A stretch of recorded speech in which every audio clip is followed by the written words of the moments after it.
Hey everyone, it's Ash. It's been a minute. Of course I'm gonna knock something over, that's how I roll. Um, yeah, yeah. Um, I've been, I've been sick, I've been busy.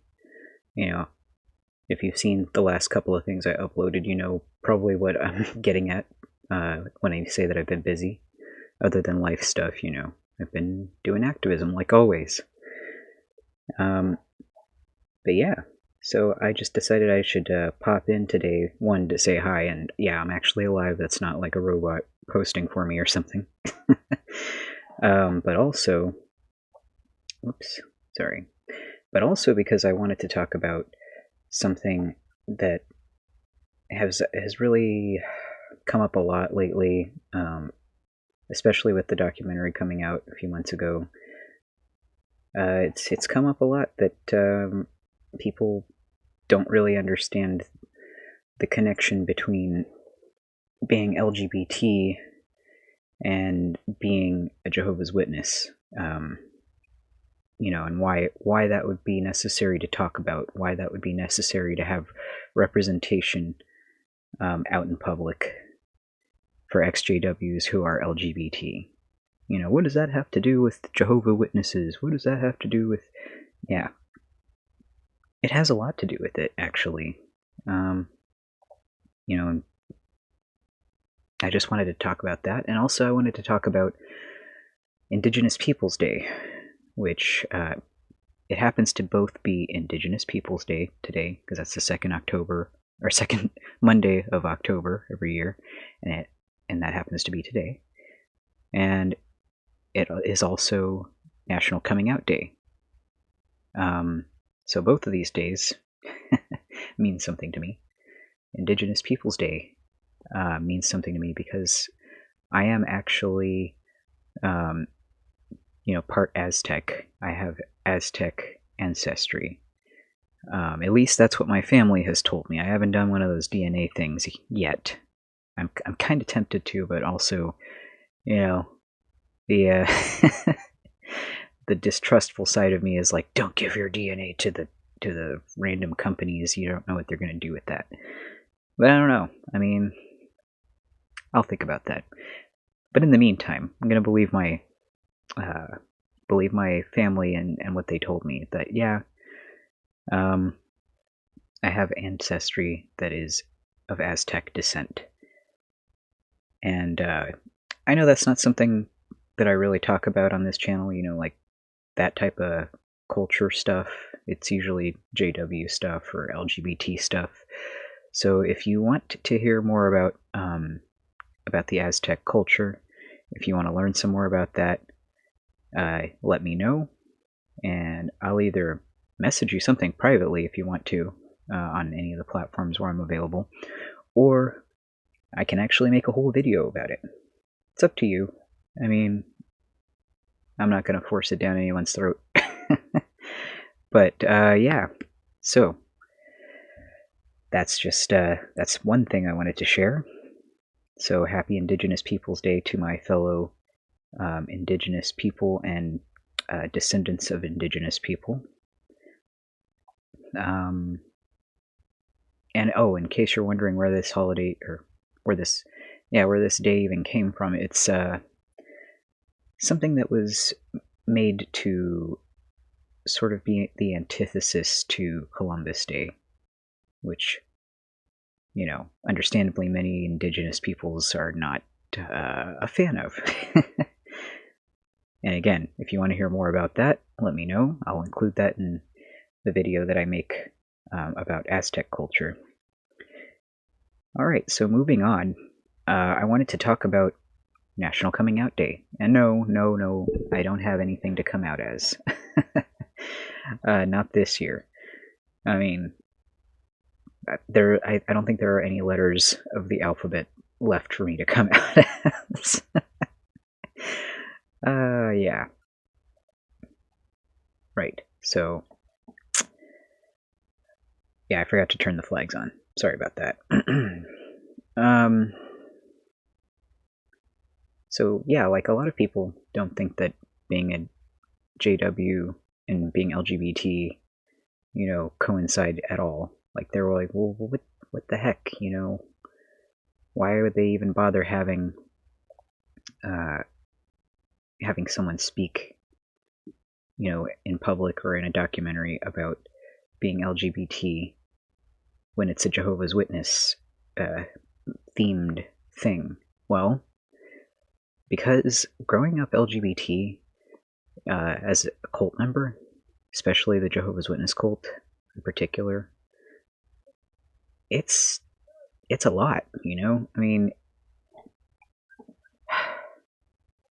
let me put it this way.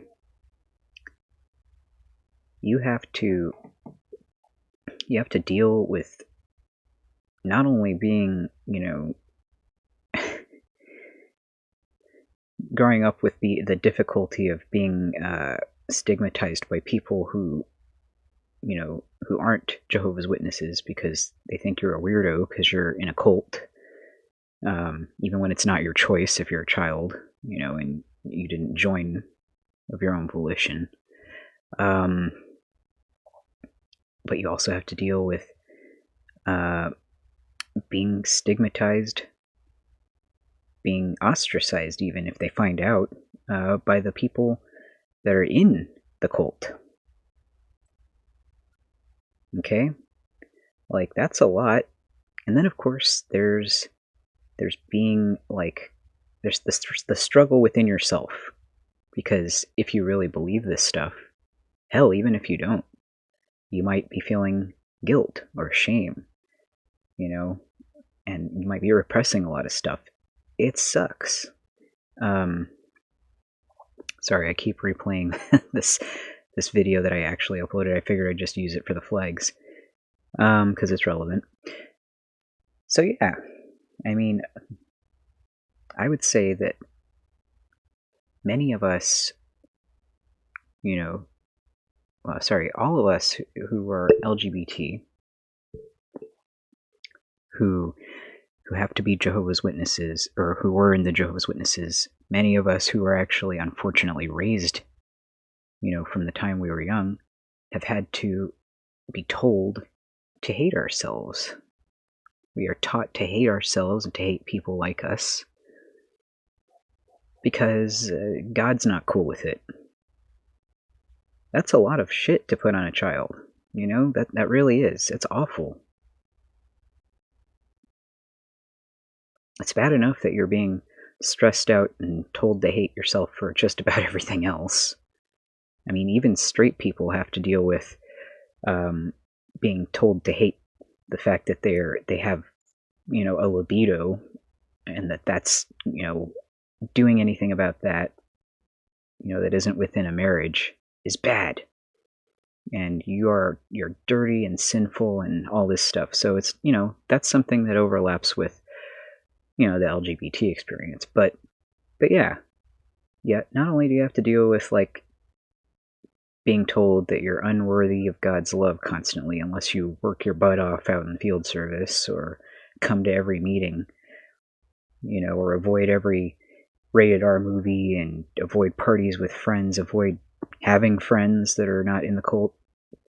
But you also have to deal with the guilt and the shame that is put upon you for your natural existence of just, of being LGBT. And you can't even really be yourself. That's a whole extra layer of not being able to be yourself. Because you're already not allowed to be yourself. Like, even if you're straight and you're cisgender, you're not allowed to be yourself. You can't really be, let's say your name is Joe. You can't really be Joe. You can't be Joe, who maybe he likes fantasy novels, like with magic and shit. Maybe Joe likes to eat blood sausage. Maybe Joe wants to vote in the election. Maybe Joe wants to, I don't know. Maybe Joe likes to smoke weed, Maybe he needs it for his PTSD that he got being raised in the freaking cult, where he got his butt beat every day by his strict Jehovah's Witness parents.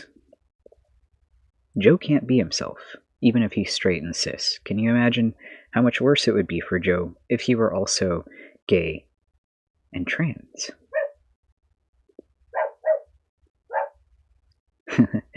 My landlord's dogs have some comments to make, apparently.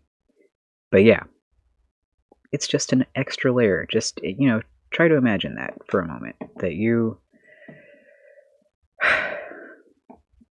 a Jehovah's Witness. Like, if you were straight and cisgender and you were, and by cisgender, in case you don't know what that means by now, it means that you identify as the gender that you were assigned at birth. Right, okay. Your sex and your gender match.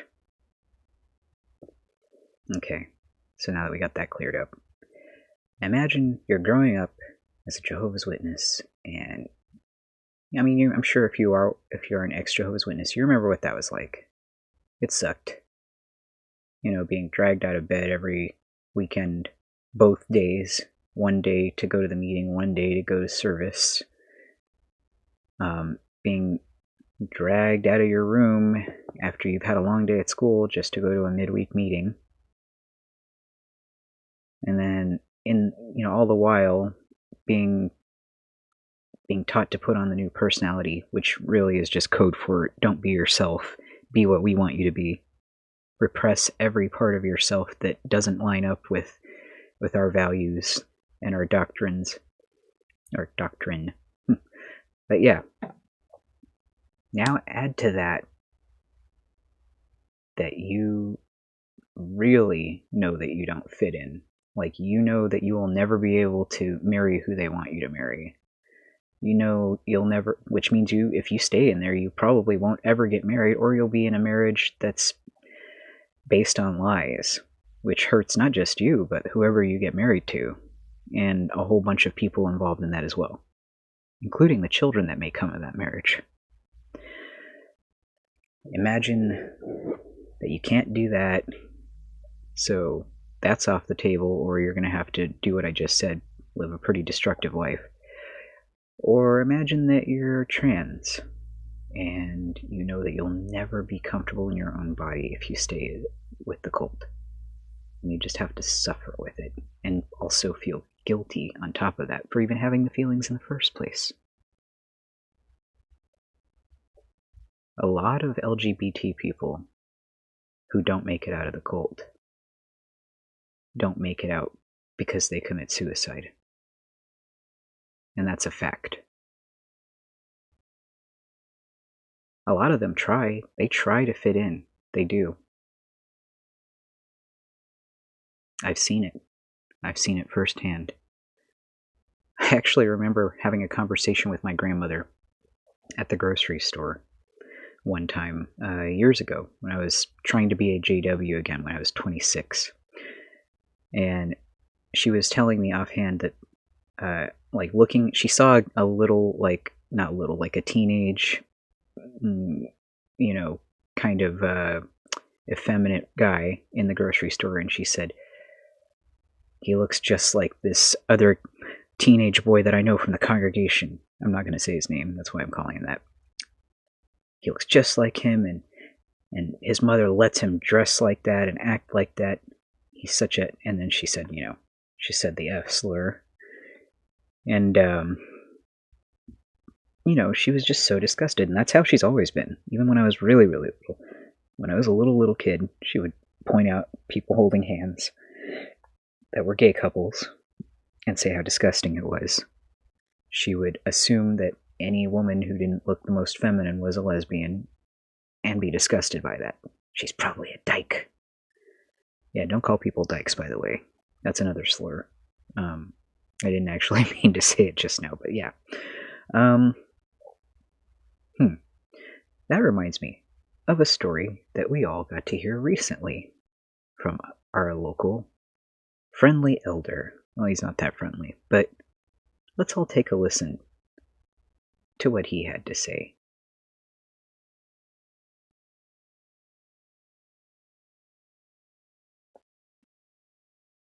It's really hard for me to sit there and watch people mistreat people like that.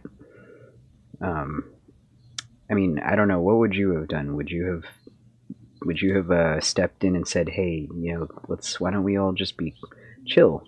Like let's there's no need for any of that." It kind of depends on the situation. I mean, so many people now are getting violently attacked by Right. taking any kind of a stand.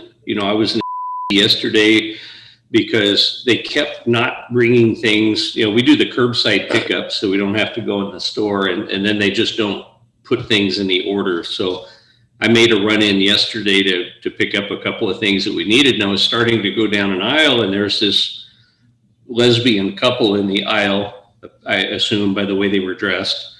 And the dykey one didn't have her mask on. She had it pulled down below her chin. Oh, and they were right where I wanted to be, to get what I was looking for. And my first thought was to ask her to put her mask on. And then I thought, the whole mentality, this will probably turn into some anti-homosexual tirade that, I'm prejudiced or something. And it's really not that. I just don't want to breathe her air. So I walked around the other end of the aisle, walked down the next aisle over, came around the other end and came back from the other way. And then they were walking that way. So I just stepped back. I'm just trying to avoid the whole situation. There's a scripture that says the shrewd one sees the quarrel and takes his leave.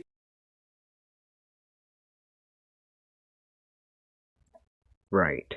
So, as you just heard there from our lovely, friendly elder, that's how they view us, the dykey one. And yeah, I get that he probably said, "I don't want to breathe her air," meaning that he didn't want to like catch cooties from her, like catch COVID. But you can still hear the contempt in his voice. Like, he doesn't like gay people. Or at least he's been taught to have certain feelings about gay people. And again, to make assumptions based on their appearance. Just like my grandma. Oh,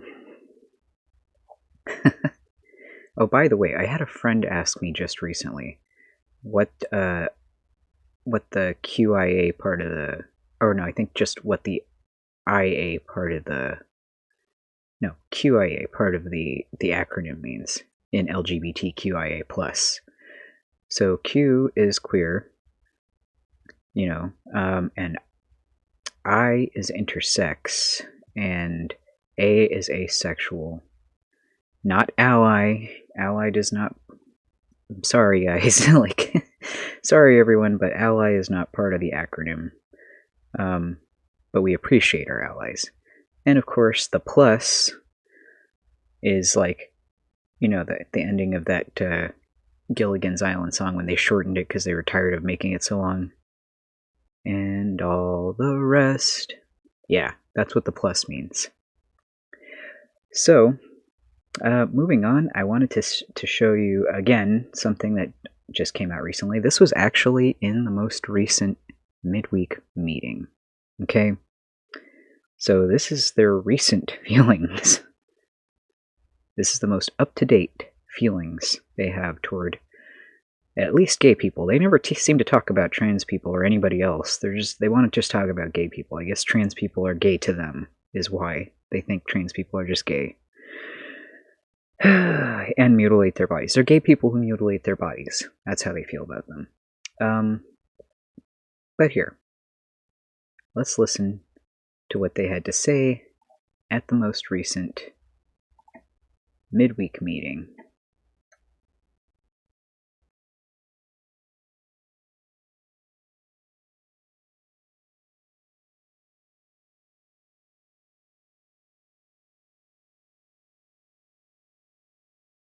How should we respond to those who seek to lower Jehovah's high standards?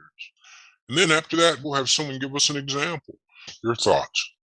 It gives an example here of someone who tries to convince you that Jehovah's standards regarding homosexuality has been lowered, and we know absolutely that that's not the truth. But we have younger ones and young ones who are being conditioned by this world. And today, in today's world, homosexuality is accepted. Ones feel, well, they're adults, leave them alone. They should be able to do what they want. They're the ones that'll have to answer to Jehovah if this is what's going on of life. So it can get into the congregations if it's not corrected. A thought?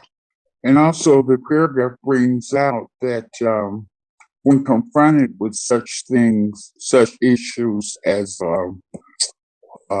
homosexual activities, we should be against this because Jehovah warns us against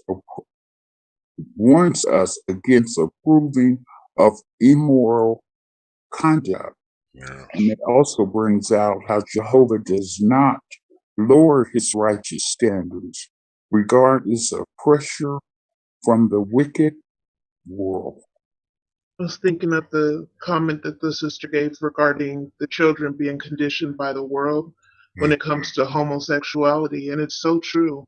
You know, they're conditioned. They're trying to condition them that it's okay. It's TV shows and everything that we see, and so it's important for us to be able to prepare our young people and teach them Jehovah's high standards and make sure that they understand why they're following those standards and why they're important, so they're able to uphold those standards.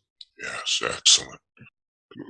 Recently, we had a thing at work, LGBT session on that, and it was talking about inclusion and things like that, and they were really trying to recruit people to, like, even if you're not of that community, they're trying to recruit people to try to promote awareness and try to basically normalize it. So, I mean, there's a real push. I mean, for them to have us take an hour out of our work day to talk about this sexuality thing, I thought was amazing. That's the first time I've ever experienced that. And so there seems to be a real push to normalize this activity and really make it seem like it's nothing wrong with it. It's just this is just another version of, I guess, expressing person's sexuality. Yes, we're truly in a war, friends. There's no doubt about it. Let's hear from you. I like the key point that talks about when confronted with such issues, we do well to remember Jehovah doesn't lower his righteous standards regardless of pressures from this wicked world. Just because it's accepted doesn't mean it's right. Yes, when confronted. I like that.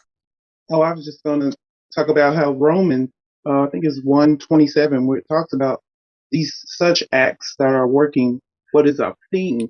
And obscene things are offensive and disgusting to Jehovah, to his moral principles. And since he holds us at his principles at a high standard, this is disgusting to him, and we don't want to do anything that's obscene and disgusting to him. Like that's the scripture there, James 4:8, Jehovah is inviting us to draw close to him because he loves, and this is a marvelous protection for us to draw close to him, because these things in the system and things that Satan knows that we're not at the kingdom hall because of what's going on. So he's going to up his attack on us. So it's up to us as individuals to draw close to Jehovah, to have that protection that he has for us.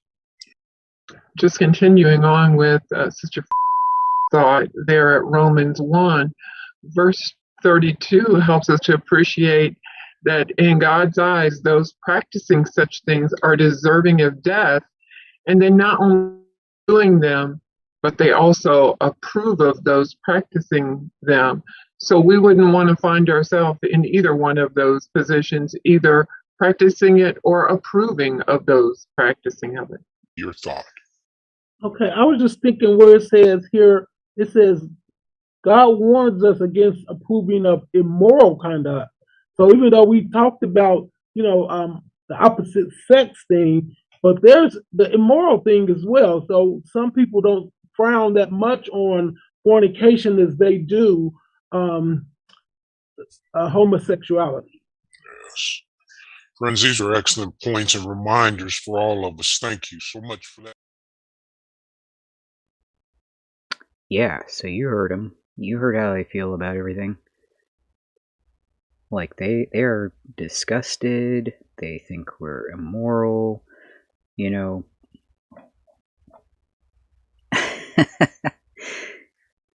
Oh, you missed the part of the conversation, Gary, where we were talking about indigenous people. But I'm gonna go ahead and assume you're just joking based off of what I was saying in the beginning. But yes. Yeah, so they think we're disgusting. They think we're immoral.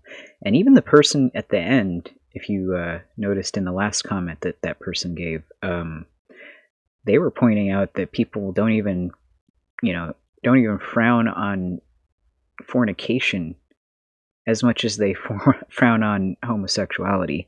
Like, you can literally get in less trouble for having sex before marriage than you would if you were to be doing something even a little bit gay. Anyway, I also wanted to share a couple of articles with you. We're not going to read them or anything. You can read them on your own. But, like, I wanted to show you these things exist because it's just wild. Because people don't realize just how much Jehovah's Witnesses are, like, freaked out by gay people.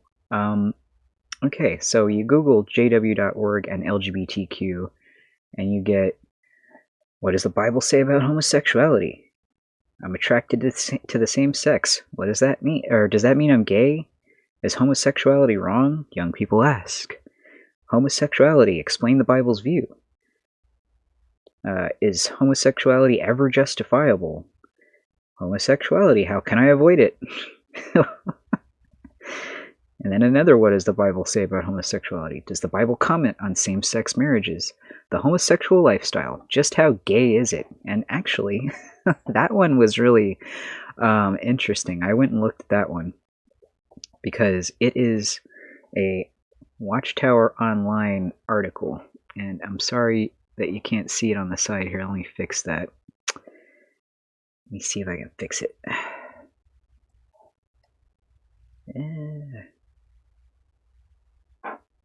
How do I do that? There we go. Okay. Oops, not that. Nope, not that. Okay. Apparently I don't know how to do this. That's good.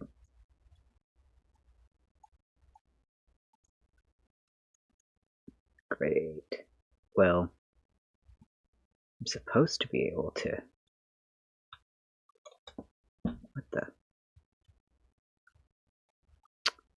Okay, well, I don't know why that's not working, but yes, that's fabulous.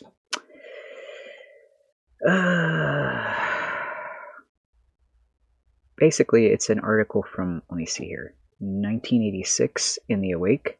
It's in the Awake? They put this in the Awake? Oh my god. Okay, I thought this was a Watchtower article, but no. And yeah, sorry I keep messing with this. I'm still trying to figure out what the hell I did wrong. Oh, there we go. That's better. Let's see here. There we go. But yeah, it's from frickin'... Oops. No. Shit. 3 minutes of Ash messing up on stream live. Let me see here. Fit to screen. Nope, that does not. No, what are you doing? No. But yeah, this article is from 1986, and it's like, the stuff that they say in it is just, wow. Here, let me show you.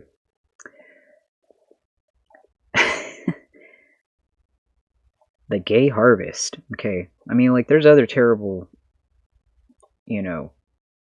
headers, homosexual, quote-unquote, love. But isn't heterosexuality superior? Do not the design and natural functions of the bodily parts involved make this obvious? Isn't male with the female the obvious norm, and male with the male the obvious perversion? Blah, blah, blah, blah, blah.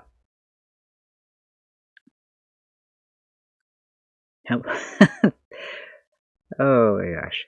Homosexuality has come storming out of the closet. With a chip on its shoulder, it parades about as an acceptable lifestyle. But is it? Just what does it involve? Yeah. growing propaganda for the gay lifestyle. I like how they hyphenate lifestyle. That's weird. Just how gay is it?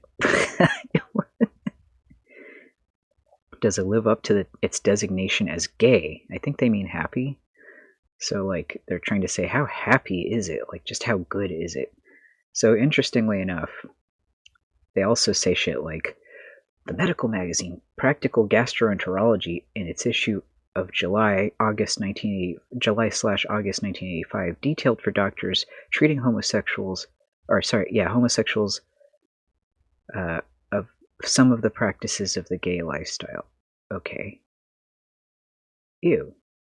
It indicates that mutual masturbation is commonly practiced, as are also oral and anal sex. Hey, yeah. So, newsflash, straight people do that stuff too. I know. And even Jehovah's Witness, straight people do that stuff. So if you're trying to say that stuff is gay, oh boy, have I got some news for you. Other unbelievably shocking practices are explicitly detailed in the article. Yeah, see, that sounds like something that JWs would read, as like softcore pornography or something, like erotica. Because they're not allowed to look at porn and stuff, even though I'm sure they do. Like, they would probably be like really excited to read that article. And they pretty much have permission to do it too, because it's got everything explicitly detailed in the article. It shows that homosexuality can descend into sadomasochism, the joy of degrading and being degraded. Have you been to a meeting? That's pretty sadomasochistic to me. It's pretty fucking degrading, and they teach you to enjoy being degraded. You're a worthless slave. You are unworthy. Does that sound like sadomasochism to me? To you? It does to me. For true Christians, this lifestyle is totally unacceptable. Well, then you better stop going to the meetings and going out in service.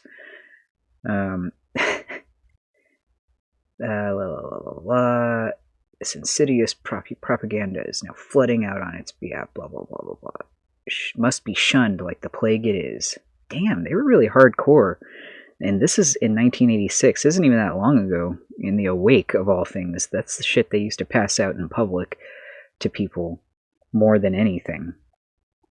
The Gay Harvest. That's just a weird title. But yeah, this is basically saying that Practical Gastroenterology, which is, I'm not really sure why it would be in a gastroenterology magazine. If you know what gastroenterology is, you would think that's kind of weird, but it says it ran a series of articles on diseases caused by homosexuality, hepatitis simplex, liver infections. I think they mean herpes simplex. I think they got that confused. Is hepatitis simplex even a thing? Now I have to Google it. Hepatitis simplex. No, it's not. They're just dumb. See, I knew it. Jehovah's Witnesses are dumb. Confirmed. Not that you needed more confirmation, but yeah. They put hepatitis simplex. I knew they meant herpes simplex. Hepatitis simplex isn't a thing, but that's cute. Liver infections, that's literally what hepatitis is, but okay. Hepatitis is a liver infection. But yeah. Gonorrhea, syphilis, parasitic infections, small bowel lymphoma, Kaposi's sarcoma, and of course, the dreadful AIDS. These are just a few of the diseases considered in its issues of July/August and September/October 1985. New research convicts AIDS of damaging the brain and spinal cord. Yeah, so does going to the meetings. Congratulations. Yeah. So basically, what they're trying to say, the brains of AIDS victims are shrunken. Yeah, guess what happens to you when you go to the Kingdom Hall? Anyway. So yeah, they're talking about all the people that AIDS kills right here, and strangely enough, they never like to release the number of people that the blood doctrine has killed, but hey, who's counting? Not them, apparently. a lifestyle unacceptable to Jehovah. Frequently, both gay and liberal preachers twist the scriptures in futile endeavors to make it seem that it is. I don't think other religions are talking much about what Jehovah cares about, but just a thought there. A happy lifestyle without end. There's nothing gay about the gay harvest. I beg to differ. It can be avoided by listening to Jehovah. Yeah. So yeah, that was just in '86. That was the year before I was born. This is what they were saying. My goodness. And actually, I just wanted to point out that you can't really find anything about trans people, like I said, because they think that that's just gay. Now, let's see here.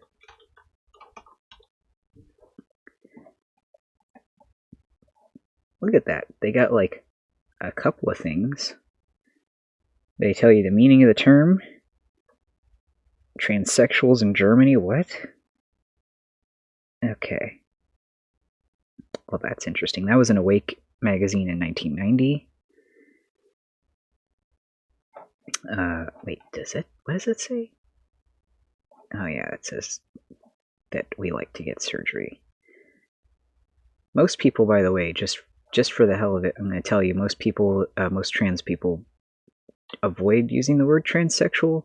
I personally don't have a problem with the term. People consider it outdated and in some cases even offensive, because I'm not even really sure why, to be honest. I'll have to look into that for you, but I don't really have a problem with it. I use transsexual to distinguish between people who are actually medically transitioning, that's a transsexual, and people who just don't identify with the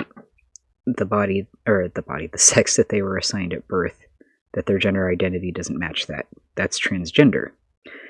And the reason there's a difference is because you can be transgender without actually getting any kind of medical intervention to change anything.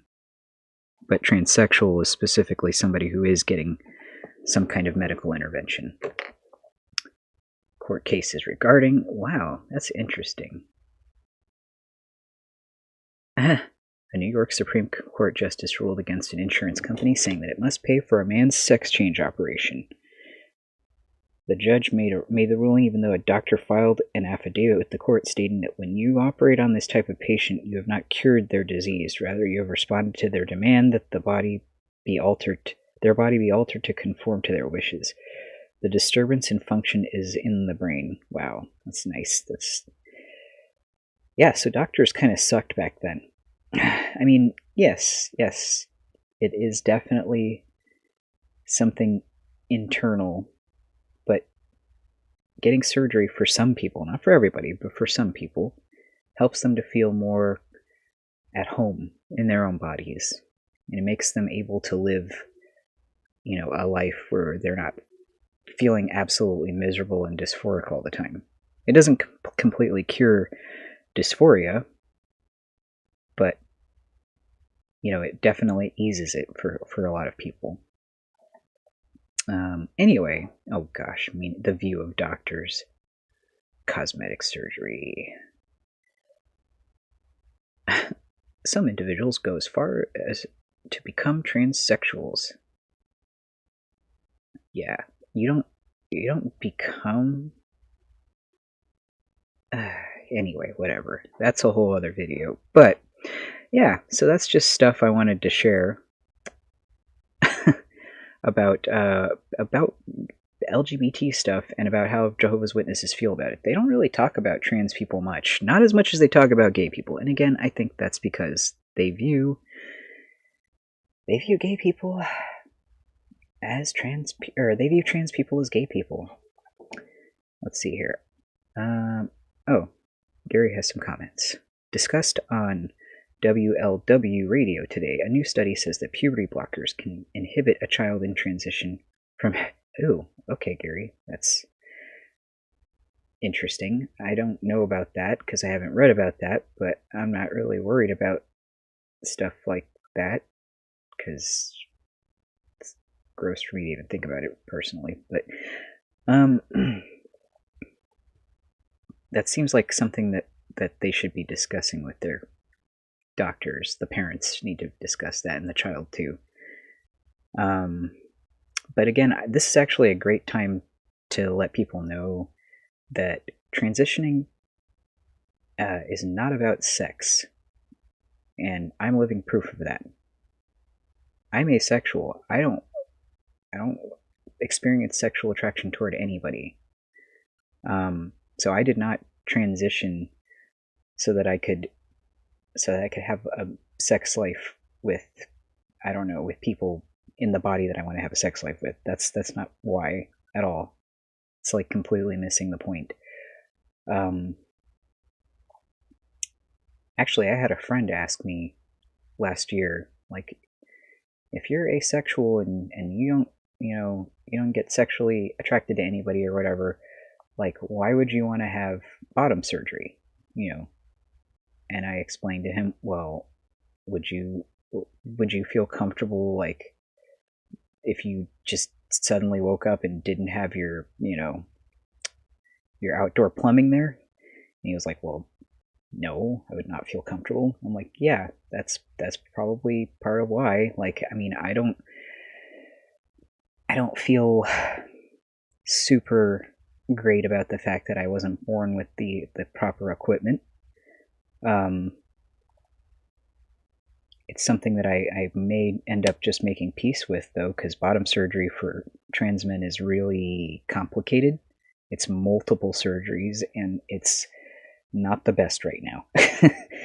Like, the technology and the medical advancements are not where I would like them to be. So that's something I'm not personally pursuing. But yeah, it would be nice to be able to, not to be personal here, but pee in a urinal without having to use a prosthetic device. Yeah, I mean, like I said, transitioning is not about sex. It's really not. That's a misconception. So, if that person who's taking puberty blockers is worried about that, then that's something personal to them. So, let's see here. King of the Dots says, being honest here, boys in high school in the early 70s mentioned cornholing their girlfriends so they wouldn't get pregnant. Fact. Yeah, it's actually known as the loophole among various religious groups to engage in anal sex. So, that's a thing. Lots of straight people do it. Lots of straight people do it. In fact, interestingly enough, lots of straight guys enjoy having that done to them by their wives or girlfriends. True story. I don't want to get into that, because I don't think everybody's here for that conversation, but yes, straight people do it. And straight men have it done to them, so it's a thing. Let's see here. Hepatitis C wasn't discovered until 1989. Intravenous drug use, anal sex, blood transfusion, unprotected sex makes the liver cirrhotic. And not exactly. It's not exactly that. There's a lot to hepatitis. First of all, there are different kinds of hepatitis, and different kinds of hepatitis have different causes. There's the kind that's caused by alcohol consumption. There's the kind that's caused by contracting it from other people via sharing needles. That's what they talk about regarding intravenous drug use. It's really the fact that you're contaminating yourself by contracting it from somebody else. There's the type of hepatitis that you can get just from having a fatty liver, which is really usually caused by a poor diet. It's actually really common in Texas. I was told that by my doctor. Apparently I don't have a fatty liver, but we were looking into that for me because I was having some interesting random issues with mine. It's okay though. My liver's confusing, but I don't have a fatty liver apparently, so at least we know that. And I don't do any drugs, and I don't drink, so, like, I literally don't drink. So it's not that. Ash, who in any community is doing what you are doing now? A full-blown conversation. I don't know. Yeah, I don't know. I'm not sure what you're really talking about. I'm trying to, like, I try to be open and honest about everything that I talk about. When people have questions, I try to answer them. I try to give my opinions on things. I try to give facts on things, and those are different. There's some stuff I'm not going to lie that I'm afraid to talk about publicly, but I will talk about with friends, like, regarding my opinions on certain things. You know, and like I said, I'm not going to lie, I'm actually afraid to talk about some things publicly because,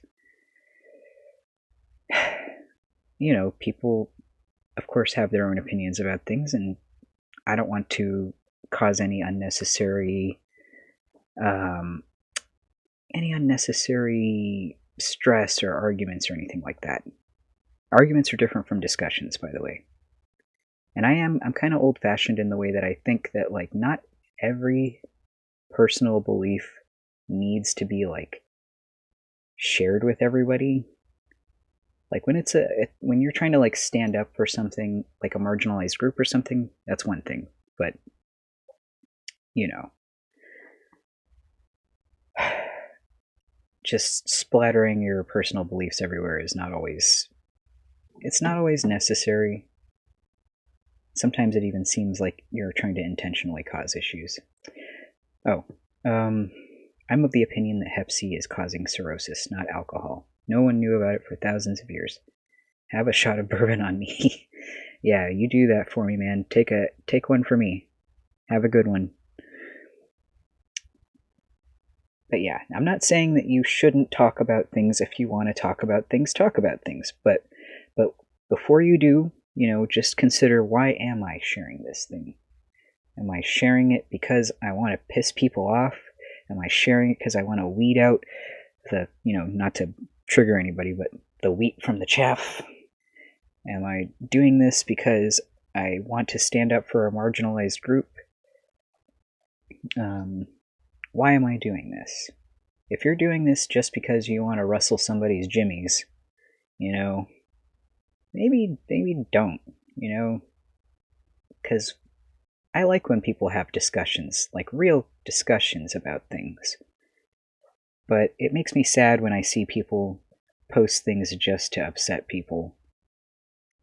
When I hear people having conversations that are literally just meant to cause arguments, you know, that's another thing. You gotta choose which conversations you're having with whom. Like, if you already know that a person that you're going to talk to, because you've already engaged with them before, let's say that you've already engaged with this person before, and you already know that having a conversation with them is probably not going to go anywhere and is just going to, you know, cause inflammatory, you know, interactions and stuff, then, you know, save yourself the stress and just maybe don't. I mean, we had that information come out about Facebook recently, that the algorithm intentionally tries to get people angry. So, you know, that's something to think about too. Try to engage in more positive things. And like I said, discussion is great. If somebody wants to have a real discussion, you know, without, like, name calling and all that nonsense, then have a discussion, because I think that those kinds of things can really make a difference. Those things can help. Truly. But, you know, going into an argument or a discussion, you know, very pissed off and just wanting to yell things and accuse people of, you know, being racist or being homophobic or whatever, or calling them stupid or assholes or whatever you want to do, that, like, don't, you know, maybe that's not the best way to approach things. And I know that we all have very strong feelings about some beliefs, right? We all hold at least one belief where we feel strongly about it, to where it will ruffle our feathers a bit, thinking about other people having strong beliefs against our strong beliefs. But try to think of things from the other person's perspective and try to have a real discussion with them. This is why I'm friends with a lot of people who have a lot of differing beliefs. I have great conversations with them, and we respect each other. And yeah, that's really the best way to do things. I mean, I've even had friends change their minds about stuff or learn stuff from me because of the discussions we've had. I've changed my mind on stuff because of discussions I've had with friends. So, let's try to be civil and respectful, and and let's affect some real change. And if you're out there listening and you are a Jehovah's Witness who is LGBTQIA+, I feel for you. I know what you're going through to some degree. I'm trans and gay myself, so I know. It sucks. Come out when you feel safe to do so, when it is safe for you to do so. Don't feel pressured to come out just to put your foot down and make a point. If you're going to end up getting thrown onto the street or something, or getting beaten up or whatever, do it when it's safe for you to do so. When you are safe, you have resources, and a safe place to land. Take care of yourself, because Jehovah's Witnesses damn sure won't. I can tell you that right now. And I hope you have at least one accepting family member, and if not, well, I accept you. I know that probably doesn't mean much, but there's one person out here on your side. So, with all of that being said, I'm going to go ahead and end this stream, because I gotta run to the store, but I may pop on tomorrow to have more discussions, or if anybody wants to hear about the Indigenous peoples related stuff, let me know. And yes, I will be uploading more footage that I have from my recent activism endeavors. I hope everybody's been doing well, and if you haven't, I hope you will be soon.